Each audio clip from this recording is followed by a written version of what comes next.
Welcome to Romeo Study Zone. Hello dear students, wish you very good morning from the depth of my heart to all my dear viewers who are watching this video. And today we are now going to start with our next lecture of electrochemistry, that is electromotive force or cell potential. In last lecture we were discuss about some basic terms related to electrochem, how can represent the a galvanic cell, what are common differences between electrolytic cell and galvanic cell, and basically notation for a galvanic cell is one of the biggest topic of this chapter. Okay, so you must aware the some basic terms which were used during our last lecture. Okay, so I am putting a heading on the board that electromotive force, commonly called as EMF, electromotive force, electromotive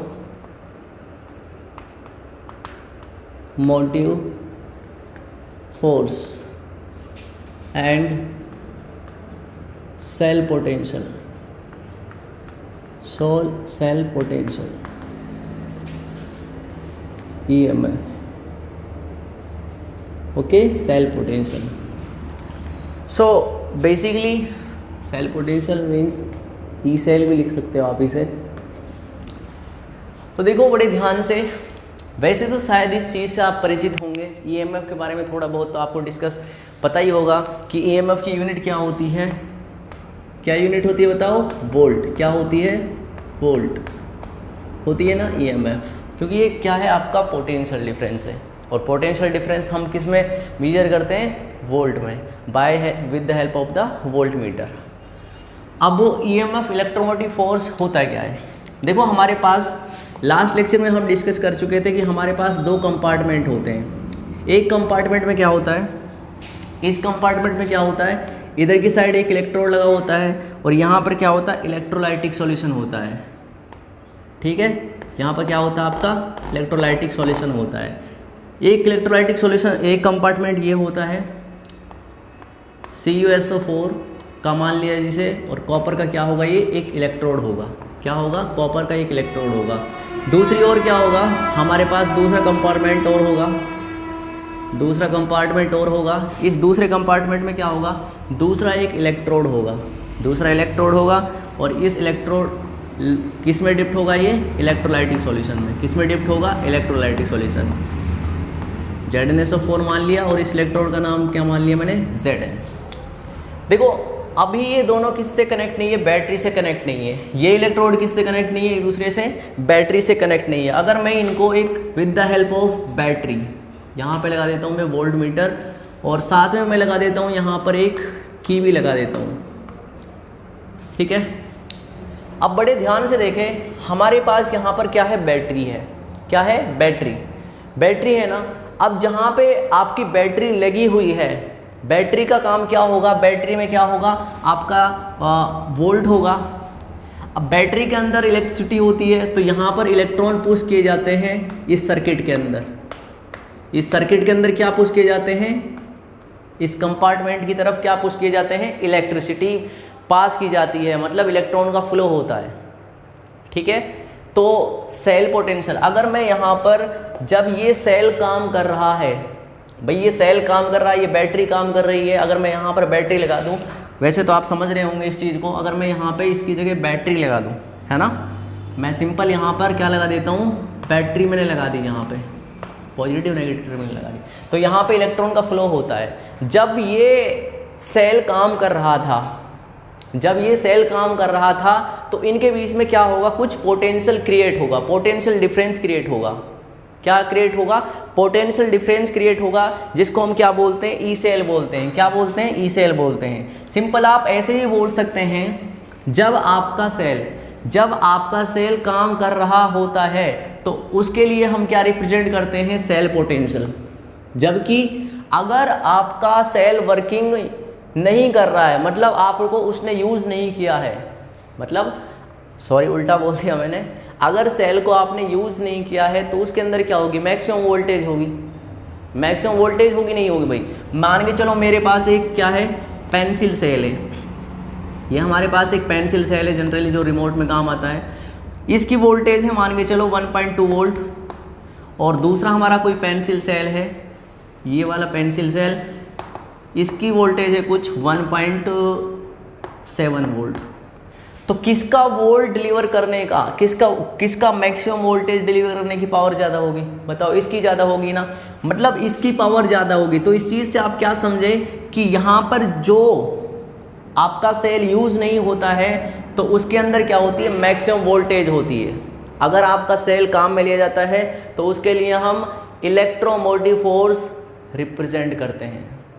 अगर आपका cell use नहीं किया गया है तो उसके लिए हम क्या यूज करते हैं, इलेक्ट्रोमोटिव फोर्स, इलेक्ट्रोमोटिव फोर्स। ठीक है, कब, when cell is not in use, जब आपका सेल यूज नहीं किया जाता है तब वो उसके अंदर क्या होती है, मैक्सिमम वोल्टेज होती है। It has maximum voltage, maximum voltage which can deliver by cell, जो सेल के द्वारा डिलीवर की जाती है मैक्सिमम वोल्टेज। जब आपने सेल को यूज नहीं किया है तो उसके लिए क्या टर्मिनोलॉजी यूज करते हैं हम, ईएमएफ, इलेक्ट्रोमोटिव फोर्स, क्योंकि उसके अंदर क्या होता है, मैक्सिमम। जब यहाँ पे इस की को मैंने कनेक्ट कर दिया तो इनके बीच में क्या क्रिएट होगा, कुछ पोटेंशियल डिफरेंस क्रिएट होगा। अगर इनके बीच में पोटेंशियल डिफरेंस क्रिएट हो रहा है तो यहाँ पर इस सेल का काम में लिया जा रहा है, मतलब इसमें इलेक्ट्रॉन का फ्लो हो रहा है। तो यहाँ पर द टेंडेंसी टू पुश, इसे कैसे लिखेंगे हम, the tendency to push electrons through a circuit, उसे क्या बोलेंगे हम, ई सेल बोलेंगे। क्या बोलेंगे, ई सेल बोलेंगे। तो यही डिफरेंस होता है किसके बीच में, अगर आपका सेल काम कर रहा है, सिंपल मैं हिंदी में भी लिख रहा हूं, तो यहाँ पे सेल पोटेंशियल क्या होता है, ई सेल। ई सेल क्या होता है, व्हेन सेल इज वर्किंग, और ईएमएफ क्या होता है, when cell does not working. ठीक है, सिंपल आपको यही समझना है कि अगर आपका सेल काम कर रहा है तो वो सेल पोटेंशियल, अगर आपका काम नहीं कर रहा है तो वो कौन सा होता है, ई सेल होता है, जिसको क्या बोलते, ईएमएफ होता है, जिसको हम क्या बोलते हैं, इलेक्ट्रोमोटिव फोर्स होता है। अगर हम किसी सेल को यूज़ नहीं कर रहे हैं तो उसके अंदर जो वोल्टेज पावर है वो पूरी तरीके से मैक्सिमम रहेगी, नहीं रहेगी, बिल्कुल रहेगी ना। जबकि अगर हमने उसको यूज़ कर लिया तो उसके अंदर जो पावर रहेगी वो क्या होगी, वोल्टेज की पावर कम होगी। तो मैं यहाँ पर बोल सकता हूँ जो आपका सेल पोटेंशियल होता है, सेल पोटेंशियल होता है, वो हमेशा और हमेशा इलेक्ट्रोमोटिव फोर्स ईएमएफ से क्या होता है, छोटा होता है। क्या होता है, छोटा होता है। ये तो एक टेक्निकल डिफरेंस है, टेक्निकल नहीं, छोटा सा माइनर सा डिफरेंस है किसके बीच में, ईएमएफ और सेल पोटेंशियल के बीच में। लेकिन इस चैप्टर में फॉर आवर कैलकुलेशन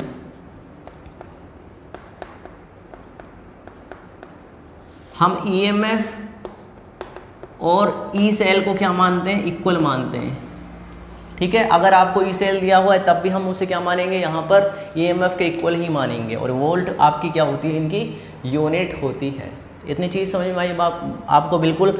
सबसे इंपॉर्टेंट चीज़, दूसरा पॉइंट आपका ये है, वैसे थर्मोडायनेमिक्स में हम इस चीज़ को पढ़ते हैं कि जो आपका ईएमएफ ऑफ सेल है, EMF of cell is an intensive property, intensive property. और इंटेंसिव प्रॉपर्टी क्या होती है, जो अमाउंट ऑफ सबस्टेंस के ऊपर डिपेंड करती है। वैसे इतना ही ध्यान रखना कि इंटेंसिव प्रॉपर्टी है, हालांकि इन डेप्थ के साथ आपको डील करना है तो वहाँ पर आपको थर्मोडायनेमिक्स पे घुसना पड़ेगा, लेकिन हम टॉपिक से बियॉन्ड नहीं जाएंगे। तो इंटेंसिव प्रॉपर्टी होती है, आपको ये पता चल गया इनके बीच में डिफरेंस पता चल गया ना, बिल्कुल। आगे हम पढ़ते हैं यहाँ पर हमारा जो ई सेल होता है, ई सेल कैलकुलेट करने का हमारा फॉर्मूला होता है ई ऑफ कैथोड माइनस के E naught of anode, E naught of cathode minus के E naught of anode. Interesting चीज़ क्या है यहाँ पर, जो आप कैथोड और एनोड के लिए जो यहाँ पे वैल्यूज़ यूज़ करोगे वो क्या होंगी, आपकी आरपी की वैल्यू होंगी, रिडक्शन पोटेंशियल की वैल्यू होंगी। ये तो मैंने आपके लिए बता दिया था कि आरपी की वैल्यू क्या होती है, पता चल गया ना आपको, पता चल गया ना बिल्कुल। आरपी क्या होता है, रिडक्शन पोटेंशियल। एसआरपी भी बताया था मैंने और एसओपी भी बताया था। स्टैंडर्ड टर्म में, स्टैंडर्ड टर्म में क्या बताया था मैंने आपको, आरपी बताया था, जबकि दूसरा क्या था आपका ओपी, ऑक्सीडेशन पोटेंशियल, और दूसरा कौन सा था, रिडक्शन पोटेंशियल। तो जब भी हम इसकी कैलकुलेशन करते हैं तो हमें हमेशा कौन सी वैल्यूज़ यहाँ पे पुटअप करनी है, रिडक्शन पोटेंशियल की वैल्यूज़ यहाँ पर पुटअप करनी पड़ेंगी, बिल्कुल। दूसरी चीज़, अगर हमारा स्टैंडर्ड सेल पोटेंशियल निकालना मेरे को, तो बस ई नॉट ऑफ कैथोड माइनस के ई नॉट ऑफ एनोड, बिल्कुल। यहाँ पे हमें कौन सी वैल्यूज करनी पड़ेंगी, standard reduction potential, okay. So यहाँ पे लिख भी दे रहा हूँ मैं, for our calculation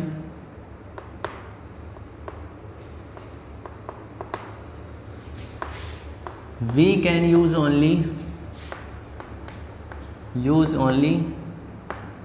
reduction potential and standard reduction potential values only, okay. जब हम कैलकुलेशन करते हैं ई सेल या फिर ई नोट सेल की, तब हमें एसआरपी और रिडक्शन पोटेंशियल की क्या वैल्यूज लेनी पड़ेंगी, ना तो हमें एसओपी लेना है ना हमें ओपी लेना है, बिल्कुल। तो यहाँ पर ये अब इसके बेस पर हम क्वेश्चन करना स्टार्ट करते हैं। ये होता क्या, वैसे तो आपको पता होगा, खैर एक होता है EMF of cell, EMF of cell, और ये क्या आपका standard EMF of cell, standard EMF of cell, बिल्कुल। अब देखो, मैं जैसे मान लेता हूँ यहाँ पर कुछ एक क्वेश्चन करते हैं, इसको कॉपी करिए आप थोड़ा सा ना, क्योंकि स्पेस चाहिए हमें।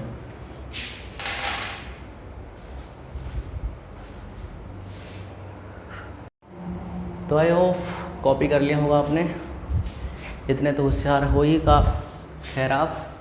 तो इस वाले पोर्शन को हम थोड़ा सा इरेज कर देते हैं, क्योंकि हमें चाहिए थोड़ा सा स्पेस, थोड़ा सा नहीं बहुत सारा स्पेस चाहिए। तो हमें एक क्वेश्चन करना है, और उस क्वेश्चंस में आपकी जितने भी प्रॉब्लम्स हैं वो सब दूर हो जाएंगी, ओके। तो हम अपना क्वेश्चन लिखना स्टार्ट करते हैं, क्योंकि क्वेश्चन काफ़ी इंपॉर्टेंट है। ये क्वेश्चन जो हम क्वेश्चन लिखना स्टार्ट कर रहे हैं ये काफ़ी इंपॉर्टेंट है एग्जामिनेशन पॉइंट ऑफ व्यू से।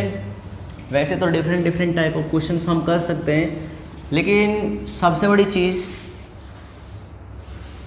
एक ही क्वेश्चन में सब चीज़ क्लियर हो जाए, ये बहुत बड़ी चीज़ होती है। अगर मैं आपके लिए 10 क्वेश्चन कराऊं और एक क्वेश्चन करा दूं उसी से रिलेटेड, तो आप 10 को बगैर मेरी परमिशन के कर सकते हैं ना। हाँ, तो अब हम एक क्वेश्चन देखते हैं। क्वेश्चन है हमारे पास कुछ,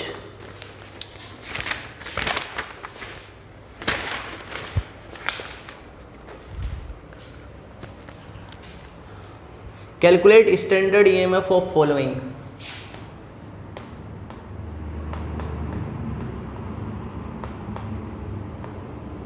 calculate standard EMF of following.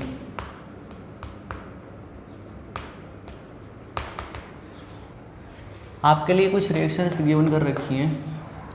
Reaction आपके लिए Zn प्लस के Cu2 plus, reaction gives Zn2 plus along with the formation of Cu solid। Second आपके लिए है representation of galvanic cell, Pt H2 of gas changes to H plus aqueous, उसके बाद Ag plus aqueous changes to Ag solid. उसके बाद तीसरा है आपके पास Ag solid changes to Ag plus aqueous salt bridge. उसके बाद है Cu2 plus aqueous changes to Cu solid. Fourth है आपके पास Pt Cl2 gas changes to Cl minus aqueous salt bridge. उसके बाद Ag plus aqueous changes to Ag solid.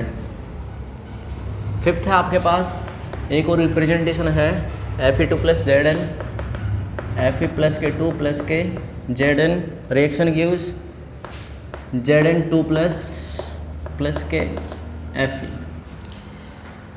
इनके लिए आपको कुछ दिया गया है, ये आप खुद डिसाइड कीजिए कि क्या दिया गया क्या नहीं दिया गया। Okay, E naught of Zn2 plus changes to Zn, ये वैल्यू कुछ दी गई है 0.76 वोल्ट। उसके बाद दिया गया है ई नॉट ऑफ Fe प्लस के 2 चेंजेस टू Fe। ओके, ये दिया गया आपके पास 0.41 वोल्ट। ओके, उसके बाद आगे है Cu2 plus E naught of Cu2 plus changes to Cu, ये दिया गया आपके पास कुछ 0.34 वोल्ट। उसके बाद E naught of H plus changes to H2, ये दिया गया आपके पास 0 वोल्ट। उसके बाद E naught of Cl2 changes to Cl minus, ये दिया गया आपके पास 1.36 वोल्ट। ओके, तो यहाँ पर आपको स्टैंडर्ड EMF निकालना है। जितनी भी आपके पास ये सब कुछ दिया रखा है डाटा, सभी को आपको निकालना है। तो एक बार ट्राई कीजिए। आपको फॉर्मूला क्या लगाना है, स्टैंडर्ड वाला, स्टैंडर्ड EMF ऑफ सेल वाला। क्या फॉर्मूला होता है बताओ? हाँ, very good. E naught of cell is equal to E naught of cathode minus के ई नॉट ऑफ एनोड। बिल्कुल। अब पहले ये चीज़ हम देख लेते हैं यहाँ पर। पहले जो हम यहाँ पे देख रहे हैं वो ये देख लेते हैं कि जो आपके पास यहाँ पे ई नॉट ऑफ कैथोड और ई नॉट एनोड की वैल्यूज़ यहाँ पे प्लेस करनी है दोनों के लिए, वो कौन सी होनी चाहिए? SRP values. मैंने अभी थोड़ी देर पहले एक नोट लिखाया था 2000 रुपये का, तो वहाँ पे मैंने आपको बताया था डूरिंग आवर कैलकुलेशन वी के use only RP and SRP values. अब ये देखनी है, ये तो सब कुछ आपके पास रिप्रेजेंटेशन है और कुछ आपके पास सेल रिएक्शंस दे रखी हैं। यहाँ पर जो ये वाला है, ये वैल्यूज़ हैं। अब आपने इसने ये नहीं बोला कि इसकी SRP SOP, आपको खुद डिसाइड करना कि ये वैल्यूज़ क्या हैं। बात समझ में आ रही है? तो वो आप कैसे पहचानोगे भाई? Zn2 प्लस कहाँ पे हो रहा है? Zn में जा रहा है, तो ऑक्सीडेशन नंबर डिक्रीज हो रहा है। 2 प्लस से कहाँ पे जा रहा है? 0 में जा रहा है। ऑक्सीडेशन नंबर रिड्यूस हो रहा है, और रिड्यूस के लिए हम क्या कैलकुलेट करते हैं? SRP करते हैं ना। तो ये वैल्यू कौन सी है इसकी? SRP। बिल्कुल। यहाँ पे ई नॉट ऑफ Fe प्लस के 2 से ये भी अगेन क्या होगी? ऑक्सीडेशन नंबर रिड्यूस हो रहा है, SRP। ये भी आपकी SRP, मतलब सभी आपकी कौन सी वैल्यूज़ दे रखी हैं? SRP। अगर गलती से वो SOP वैल्यू दे भी दे, वैसे इसके अकॉर्डिंग उसने सब SRP दे रखी है, लेकिन वो गलती से SRP वैल्यू SOP वैल्यू दे भी दे, तो वहाँ पर आपको क्या करना है? SRP में वो कन्वर्ट करनी पड़ेगी by with the help of the sign convention. बिल्कुल, ये आपको थोड़ा सा ध्यान रखना है इस चीज़ का। चरित्र आपको बिगाड़ना नहीं है इनका, क्योंकि जो लिख दिया गया है वो उसी का अकॉर्डिंग हमें फॉलो करना। बार बार कह रहा हूँ मैं, हमें SRP वैल्यूज़ ही प्लेस करनी पड़ेंगी। अब वो कैसे प्लेस करनी पड़ेंगी ये अब हम आपके लिए बता रहे हैं। तो इसको क्वेश्चन को थोड़ा सा कॉपी करो, ट्राई करो एक बार, शायद आपके पास बन जाएगा।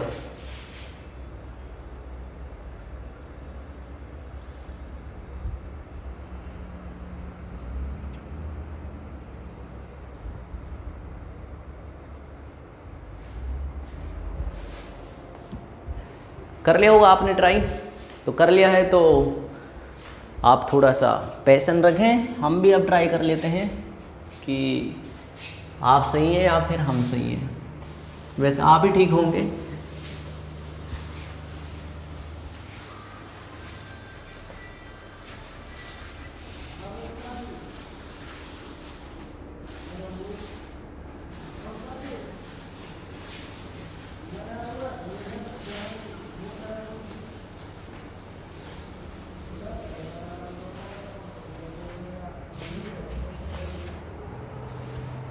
देखो हमारे पास पहली सेल रिएक्शन दी गई है और इसके लिए हमें क्या कैलकुलेट करना है, ये क्वेश्चन हमें सॉल्व करना है।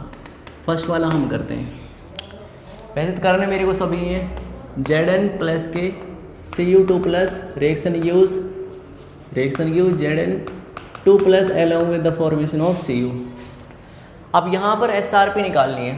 हमारा फॉर्मूला निकालने कौन है हमें, ई नोट सेल।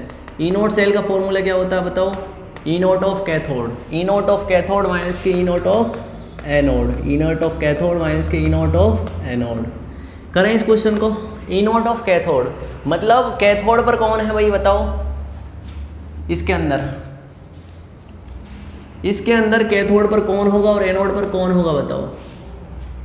जिसका ऑक्सीडेशन वो एनोड पर, जिसका रिडक्शन वो कैथोड पर। तो ये तो हो गया आपका किस पे, कैथोड पे, और ये किस पे हो गया, एनोड पे। मतलब जिंक किस पे है, एनोड पे, और कैथोड पे कौन है आपका, कॉपर है। तो कैथोड वाले की Cu की बात कर रहे हैं। Cu का आपके पास SRP वैल्यू कितनी दी गई है, 0.34। कितनी दी गई है, 0.34 माइनस के E naught of anode. Anode पे कौन है आपका, जिंक, और जिंक की SRP दी गई है 0.76 दी गई है। यहाँ पर इसको आप कैलकुलेट करोगे, आपके पास E naught of cell for this reaction आ जाएगा। उसके बाद सेकंड वाला है, कैलकुलेशन तो कर लोगे ना, हाँ। सेकंड वाला है हमारे पास PT H2 gas changes to H plus aqueous salt bridge, और दूसरी रिएक्शन क्या आपके पास Ag plus aqueous changes to Ag solid. Okay, तो हमारे पास ये रिएक्शन है। इस रिएक्शन को हमें बड़े ध्यान से देखना है। ये तो आपको पता होगा, इधर की साइड एनोड होता है और इधर की साइड क्या होता है, cathode, according to our loan rule होता है ना। हम क्या करेंगे यहाँ पर H2 gas H plus aqueous anode, E naught cell is equal to क्या जाएगा, E naught of cathode. Cathode कौन है यहाँ पे, Ag प्लस। तो Ag के लिए कितना बनेगा यहाँ पे बताओ, Ag वाला कहाँ है, Ag वाला तो लिखा ही नहीं है हमने, लिख लिया, अरे नहीं लिखा, तो Ag वाला लिखना पड़ेगा, ठीक है। Ag वाला 0.799 है। ओके, यहाँ पर लिख दे रहा हूँ मैं, वैसे बाई मिस्टेक रह गया है, 0.799 माइनस के E naught of anode. Anode कौन है यहाँ पर, ये वाला 0 वोल्ट, तो इतना ही आ जाएगा, 0.799 वोल्ट आ जाएगा, आ गया ना। उसके बाद थर्ड वाला कौन है आपके पास, थर्ड वाला है आपके पास Ag solid changes to Ag plus aqueous salt bridge. उसके बाद है आपके पास Cu2 plus aqueous changes to Cu solid. Okay, यहाँ पर ये एनोड, ये आपका कैथोड। फॉर्मूला क्या लगेगा, E naught cell, E naught of cathode. Cathode कौन है यहाँ पर, Cu, और Cu का कितना है 0.34। SR वैल्यू कितनी है 0.34 माइनस के Ag का कितना है 0.799। आपके पास जो वैल्यू आएगी उसे आप कैलकुलेट कर लेना, नेगेटिव वैल्यू आएगी वैसे भी, हैं। उसके बाद आपका फोर्थ में आपको ई नोट सेल निकालना है, किसका, फोर्थ में है आपके पास Pt Cl2 gas changes to Cl minus aqueous. उसके बाद सॉल्ट ब्रिज लगाया यहाँ पे Ag plus aqueous changes to AG solid. यहाँ पे ये कौन एनोड, ये कौन कैथोड। ई नोट सेल का फॉर्मूला क्या लगेगा, ई नोट सेल का फॉर्मूला क्या लगेगा बताओ। E naught cell is equal to E naught of cathode. Cathode पे कौन है यहाँ पर एजी, और एजी का कितना है 0.799 माइनस के सीएल का कितना है, सीएल का देखो बड़े ध्यान से, सीएल का 1.36 कितना है 1.36, इससे आप कैलकुलेट करोगे ये नेगेटिव वैल्यू आएगी। उसके बाद पाँचवें में क्या है आपके पास Fe प्लस के 2 प्लस के Zn, reaction gives Zn2 plus along with the formation of Fe। Okay, यहाँ पे Zn का क्या हो रहा है ऑक्सीडेशन, तो ये एनोड पे हो जाएगा। Fe का क्या हो रहा है रिडक्शन, तो ये कैथोड पे हो जाएगा। कैथोड माइनस के एनोड, यहाँ पर ई नोट सेल कैसे कैलकुलेट करेंगे, E naught cell is equal to E naught of cathode. Cathode पे कौन है आपका आयरन, और आयरन का कितना आपका बताओ जी माइनस के 0.41 वोल्ट, माइनस लगाया। उसके बाद आगे जिंक कितना है आपके पास 0.76, इसे कैलकुलेट करोगे आप, आपके पास आंसर आ जाएगा। तो इस टाइप से हमें कुछ कैलकुलेट करने आने चाहिए।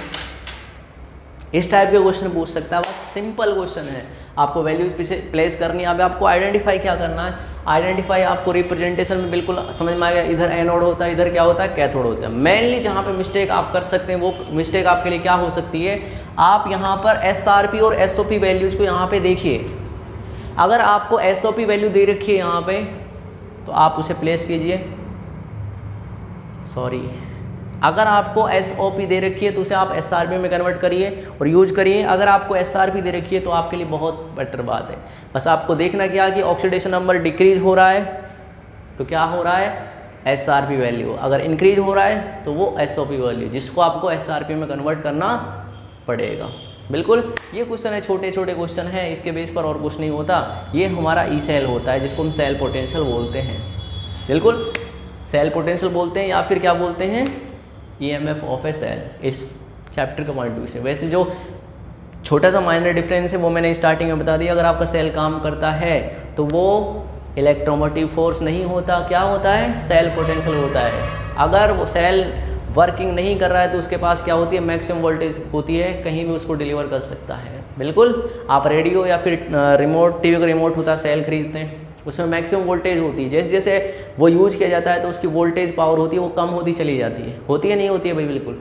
आपने रेडियो देखे होंगे, रेडियो का यूज भी किया होगा शायद, हमने तो बचपन में बहुत यूज किया था। ड्यूरिंग 2006 की बात कर रहा हूँ मैं, तो उस टाइम 2020 मैच हुआ करते थे। एट द टाइम जब युवराज सिंह ने सिक्सेस लगाए थे तो उस टाइम हम रेडियो का बहुत सारा यूज़ करते थे। पूरा दिन कमेंट्री, जिस दिन कमेंट्री पूरी सुन ली। और इंटरेस्टिंग चीज़ आपके लिए ये बताऊं, हम छुप के, जो हमारा रेडियो हुआ करता था, दादाजी का रेडियो था, तो उसको छुपा के हम कहाँ पे ले जाते थे, स्कूल के अंदर ले जाते थे। तो वहाँ पे थोड़ा बहुत स्कोर जानने के लिए क्लासेस से थोड़ा सा टॉयलेट या फिर वॉशरूम के बहाने चले गए बाहर, और हमने कमेंट्री के थ्रू स्कोर जान लिया कि कितना स्कोर हो रहा है कितना नहीं हो रहा।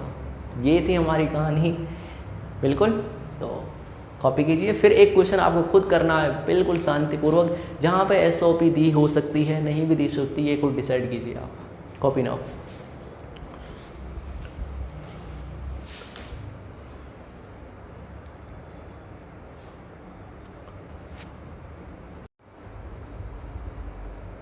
अब देखो, हमारे पास एक छोटा सा क्वेश्चन और है।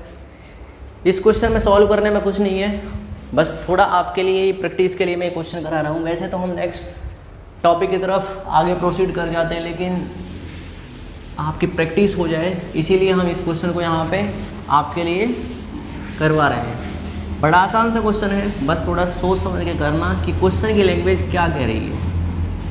Okay,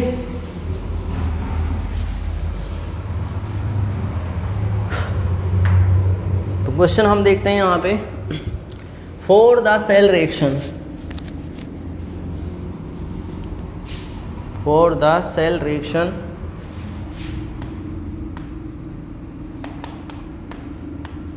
for the cell reaction, हमारे पास सेल रिएक्शन दे रखी है 2Ce+K4 प्लस के आपका दे रखा है CO cobalt, reaction gives 2Ce+K3 plus के Cu+K2, कोबाल्ट दे रखा है। आगे बोला इसने E naught cell is the cell potential, जिसको हम क्या बोलते हैं E नोट सेल, वो दे रखा है इसने कुछ 1.89 volt, 1.89 volt. If E note of CO changes to Co+K2 इस, ये बोल रखा है इसने 0.28 वोल्ट, ठीक है, CO है ये कोबाल्ट, ये दे रखा है प्लस के 0.28 volt. What is the value of, what is the value of